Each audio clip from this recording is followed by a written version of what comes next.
professional in the way that they set up gigs and stuff. Like, Yeah. not in the Not acts, really. but you know what I mean. They had the van and all that bullshit. They had all that stuff. But I don't know, it was just different, man. Like, I could tell the difference because I had seen every band that you had been in. And Destiny was just, it was friends playing in a Yeah, band. but we just started out like that, and it became like almost like a machine, because we had the contract and we knew exactly what was going to happen at every gig we did, and we'd set up everybody, and with the professionalism was there. So when the wedding thing come around for somebody, oh, you got to call Destiny. That's what ended up happening. We became the #1 band in the area for doing that. But it was cool because, like, I just keep going back to it. You guys were friends. And sometimes we got to do a club, outside of that, which was fun, so we could get our jellies up playing like rock music or whatever the music of the day was. And then we just go back to playing, eating our chicken dinners and playing, like Holly Gully dances and line dances for the old folks. And they know it. And then, an hour later, we're playing like, rock songs for the young people. It was weird, For me, the best memories will always be you, Paul, Ricky, and Lincoln. I remember, well, I give you an example. We would play like, really reserved gigs. So we're down in Newport, Rhode Island. They have like the mansions, and it's all the posh people. We did a wedding in one of the mansions, and everybody's like, "Would you like a white wine?" "Yes, please," and all that, right? And and I'm thinking, oh, this is going to be a real dull event. Half an hour later, I'm on the floor on my knees playing guitar, and a lady standing over me with a dress on. And they were just wild people. And I never, because this is the kind of thing you saw when you're in that kind of band. Some things would never be what you thought they were going to Yeah. be. Sometimes better and sometimes worse than you thought they were going to be. Well, it was the cocaine 80s. It wasn't just that, though. The people were, It's wild. they were different at different gigs. Sometimes good, like you're going to this one gig, you got big expectation. It's going to be an awesome gig, and it turns out to be the dullest thing you ever did. And other times you figure, oh my God, this is going to be horrible. They're all going to suck, and it turns out to be the best party you ever played. That's life, though. Yeah, You just never know. And the wedding band thing was good because you got to play a lot of different types of music, and you got to see so many different types of people. Sometimes they loved us so much we'd go to after parties at their house and everything. Hell yeah, man. That's how it should be. That's how I met a lot of women. I'm I sure. did that Oh, way. we're not even going to get into that. Yeah, you had a lot of girlfriends. But yeah, we know. I know. Some of them weren't really girlfriends. No, some of them suck, too. Some of them, I'd know them for 2 days, and I'd be on the road, Yeah, but then you had the one that was terrible. Yeah. Then I met my wife. Yeah, then you met Donna. And that was 28 years. I was probably, when did you meet her? I was little. I was young. Yeah. Well, sometimes things don't work out.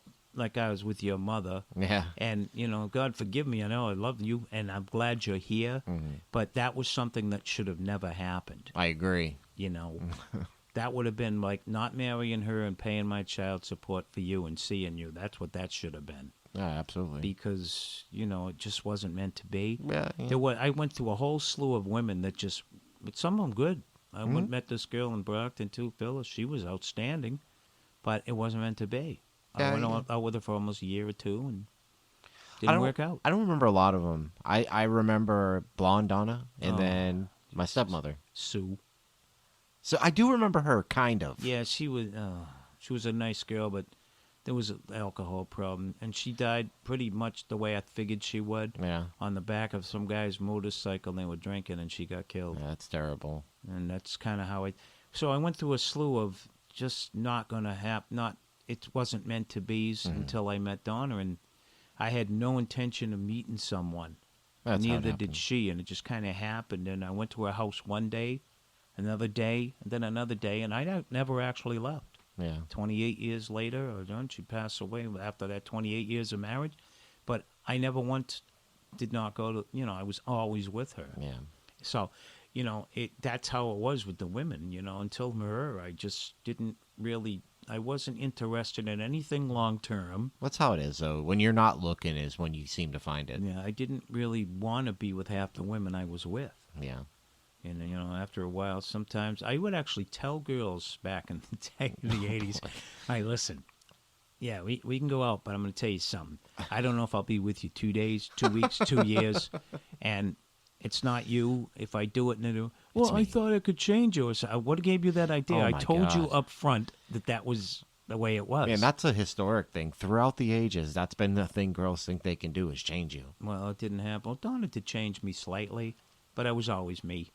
You know. Well, yeah, but And she changed. We kind of changed she together. didn't really change you. You changed yourself so Yeah. you could be with her. And she did the same. Exactly. We kind of worked it so we became almost like the one person.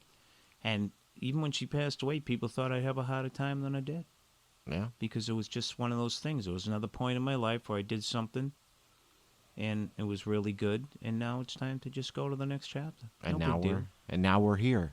Because and- people are like, "Geez, are you okay?" I said, "Yeah. Why? Are you okay?" And all these years later, from being a little kid, Oh, I know. learning to play guitar, to you going saw to a lot. different bands, and now we're just here. We're in my bedroom doing a recording. But you saw a lot.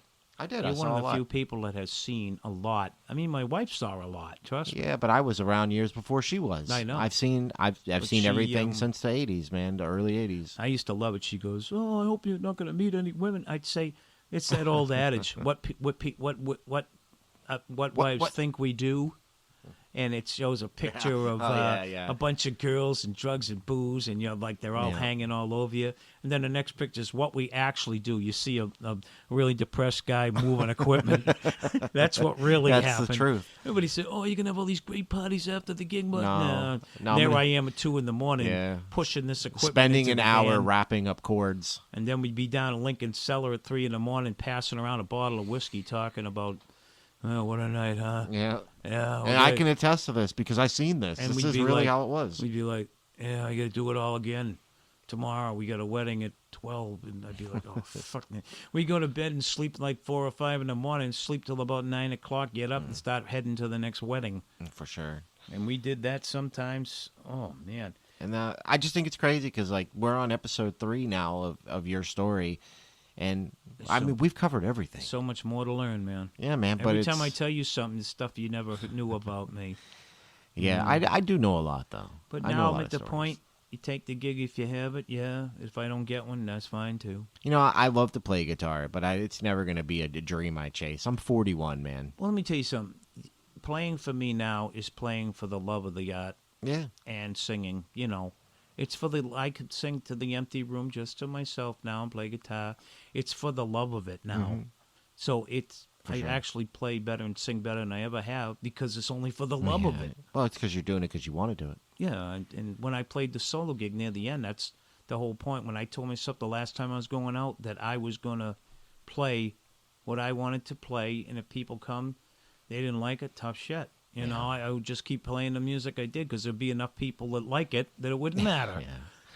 All right, man. Well, this is the end of the third one. That went by so quick. Yeah, it's been an hour, man. It's it's crazy. me, They go by I fast. know that They go by part. fast. But, So- I don't know. I'm going to have you back on again. Oh. I don't know when, but I don't know what we'll talk about, but we'll But- we'll probably just see, but like, what you've been doing. In and closure, writing. though, I will tell you Yes. the most important thing is to get if you want to get somewhere in the business and you're young, Mhm.